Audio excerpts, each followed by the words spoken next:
हमारी आज की कहानी एक खुशहाल परिवार से शुरू होती है जिसमें पति का नाम ब्रेन है और उसकी पत्नी का नाम अलीशा। इन दोनों के 3 बच्चे थे, एक लड़की और 2 लड़के। बड़े बेटे का नाम शॉन है और वो बचपन से ही स्पेन में अपनी आंटी के साथ रहता है। इनके छोटे बेटे का नाम रॉय और बेटी का नाम रिया था और ये दोनों अपने माता पिता के साथ ही रहते थे। सुबह का समय था इसलिए पूरा परिवार नहाने धोने में लगा हुआ था। रॉय वॉशरूम की तरफ जा रहा था और रिया कपड़े पहनती हुई बाहर निकल रही थी। दोनों एक दूसरे को अजीब नजरों से देख रहे थे। ऐसा लग रहा था कि जैसे ये दोनों को छुपा रहे हों। पूरे घर को अलीशा ही संभालती थी। उसे लगता था कि उसकी मर्जी के बिना घर में पत्ता भी नहीं हिल रहा था, जबकि ब्रेन का स्वभाव उससे उल्टा एकदम शांत था। अलीशा जो भी कहती थी वो बिना कुछ बोले मान लेता था। आज इनका बड़ा बेटा शॉन स्पेन से वापस आ रहा था, इसलिए अलीशा और ब्रेन उसे लेने एयरपोर्ट जा रहे थे।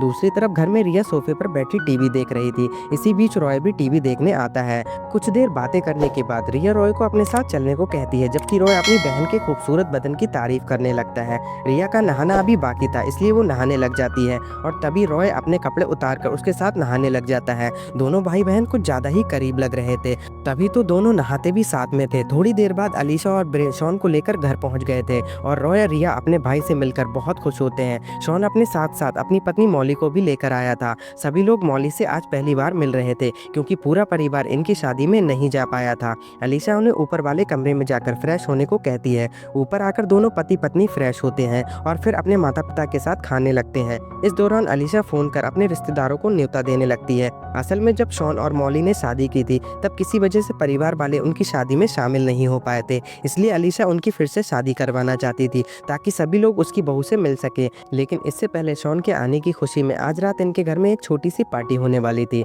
जिसमें कुछ करीबी लोग आने वाले थे, जिसकी वजह से अलीशा रॉय और रिया को बाहर जाकर कुछ सामान लाने को कहती है।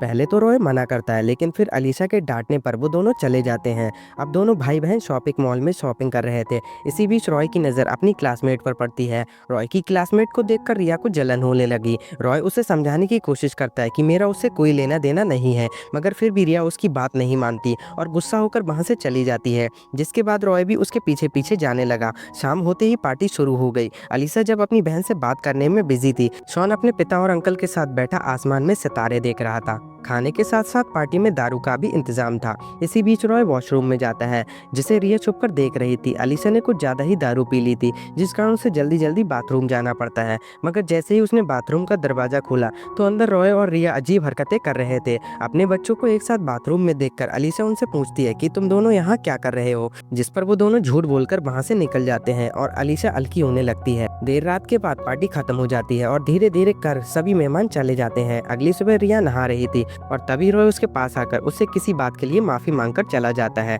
जिसके बाद रिया खुश हो जाती है और तैयार होकर नीचे आती है। यहाँ अलीशा शॉन की शादी की तैयारी कर रही थी। अलीशा ने मॉली के लिए अपने हाथों से शादी की ड्रेस बनाई थी। पूरा परिवार जोरों शोरों से शादी की तैयारियों में लगा हुआ था। उसी रात शॉन मॉली के साथ एक नाइट क्लब में आता है। ये लोग अपने साथ रिया और रॉय को भी लेकर आए थे। इसी बीच शॉन रॉय को नशा देता है और मॉली रिया को नशा करवाने लगती है। नशा करने के बाद चारों मस्ती में झूमने लगते हैं। शॉन और मॉली एक दूसरे में खोए हुए थे, जबकि क्लब के एक कोने में रॉय अपनी बहन की गुफा में धमाके कर रहा था। दोस्तों, रॉय और रिया एक दूसरे से प्यार करते थे। परिवार की नजरों में दोनों पूरा दिन झगड़ते रहते थे, जबकि अकेले में एक दूसरे का पानी निकालने लगते थे। रॉय से धमाका करवाकर पहले रिया अपने भाई के पास आती है और फिर रॉय काफी देर हो चुकी थी, इसलिए शॉन सबको गाड़ी में बैठाकर घर की तरफ जाने लगा। शॉन भी काफी नशे में था, जिस कारण उसे ठीक से दिखाई नहीं देता और उनका एक्सीडेंट हो जाता है, जिसमें ये चारों मरते मरते बचते हैं। अगले दिन बहुत तेज बारिश हो रही थी।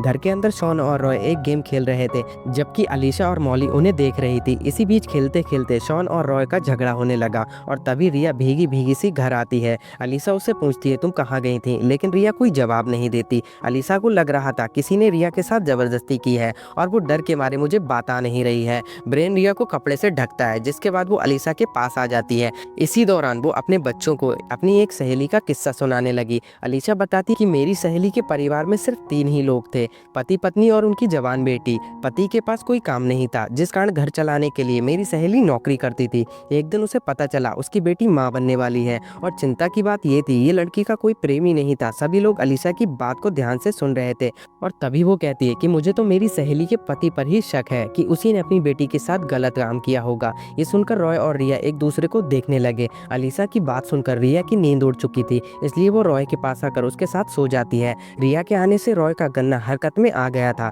जिसके बाद वो रिया की गुफा में धमाके करने लगता है। रिया को थोड़ा सा दर्द हो रहा था। घर में उसकी गर्म आवाज़ें कोई सुन ना ले, इसलिए रॉय उसके मुंह पर अपना हाथ रख लेता है। दूसरी तरफ शॉन को भी नींद नहीं आ रही थी, इसलिए वो रिया के साथ बातें करने की सोचता है, लेकिन जब उसे रिया अपने कमरे में नहीं दिखती तो वो रॉय के पास जाने लगा। रॉय के कमरे से उसे लड़की की गर्म आवाज़ें सुनाई देती हैं। शॉन ने जब दरवाज़ा खोला तो अपने ही भाई बहन को साथ में देखकर उसके होश उड़ गए। अपनी गर्मी शांत कर रिया वहां से जाने लगी, जबकि शॉन उसे देखकर छुप जाता है। अब रिया के जाते ही वो रॉय के पास आकर उसकी खूब धुलाई करता है। उसे रॉय पर बेहद गुस्सा था कि वो अपनी ही बहन के साथ ऐसा कैसे कर सकता है। रॉय को पीटने के बाद वो मॉली के पास आकर उसे सब कुछ बता देता है। अपने ही भाई बहन को पानी निकालते देख वो पूरी तरह टूट गया था। अगले दिन शॉन की शादी थी, इसलिए मेहमान आने शुरू हो गए थे। शॉन ने कल रात जो देखा था उस बारे में उसने अपने पेरेंट्स को नहीं बताया था, क्योंकि वो उन्हें दुखी नहीं देखना चाहता था। आज रॉय रिया से दूर दूर रहता है क्योंकि शॉन ने उसे ऐसा करने को कहा था, लेकिन रिया इस बारे में नहीं जानती थी,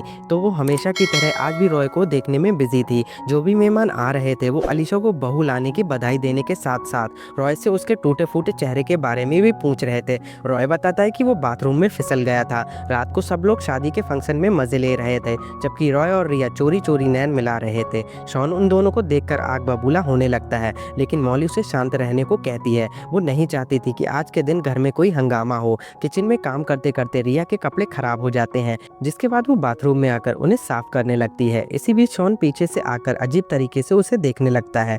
रिया को उसका यहाँ आना अच्छा नहीं लगता, जिस पर शॉन उससे कहता है कि तुम्हें तो ये सब पसंद है, लेकिन रिया उसे थप्पड़ जड़कर चली जाती है। असल में शॉन रिया को दूर रहने के लिए कहने आया था, लेकिन उसका खूबसूरत बदन देखकर वो साला खुद को संभाल नहीं पाता और कुछ और ही बोल जाता है। शॉन के बर्ताव से रिया बेहद दुखी थी, जबकि उसके परिवार को इस बारे में भनक तक नहीं थी। जल्दी ही शॉन को पछतावा होने लगा और वो खुद पर बेहद गुस्सा करता है। आज तो अलीसा ने इतनी दारू पी ली थी कि वो नशे में झाड़ियों में गिर जाती है और उसके रिश्तेदार उसे बाहर निकालते हैं। शॉन मॉली के साथ अगली सुबह ही वापस पेरिस चला गया। अलीशा रिया को बताती है कि शादी की वजह से हमारे बहुत सारे काम अधूरे रह गए हैं, इसलिए आज मैं और तुम्हारे पापा पूरा दिन घर से बाहर रहेंगे। तुम अपना और रॉय का ख्याल रखना। रिया समझ गई थी कि आज पूरा दिन वो और रॉय अकेले रहने वाले हैं। थोड़ी देर बाद रिया बाहर बैठी धूप सेक रही थी और तभी रॉय उसके पास आ जाता है। जब रिया उसे बताती कि घर में सिर्फ हम दोनों ही हैं, तो रॉय उसे अपने कमरे में ले जाता है। उधर अलीशा एक मीटिंग में थी और इसी बीच उसे याद आता है कि वो अपनी मीटिंग वाली फाइल तो घर में ही भूल आई है। वो घर में फ़ोन करती ताकि फाइल मंगवा सके, लेकिन कोई फ़ोन नहीं उठाता। थक हार कर वो खुद ही घर आ जाती है। घर आते ही वो अपने बच्चों को आवाज़ देती है, लेकिन कोई नहीं आता। अब जैसे ही वो फाइल लेने के लिए सीढ़ियों के पास आती है तो उसे ऊपर के कमरे से प्यार करने की आवाज़ें सुनाई देती हैं। गर्म आवाज़ें सुनकर वो हैरान होती है और चेक करने के लिए ऊपर आती है। ऊपर आकर वो जैसे ही कमरे के अंदर देखती है तो उसकी आंखें खुली की खुली रह जाती हैं।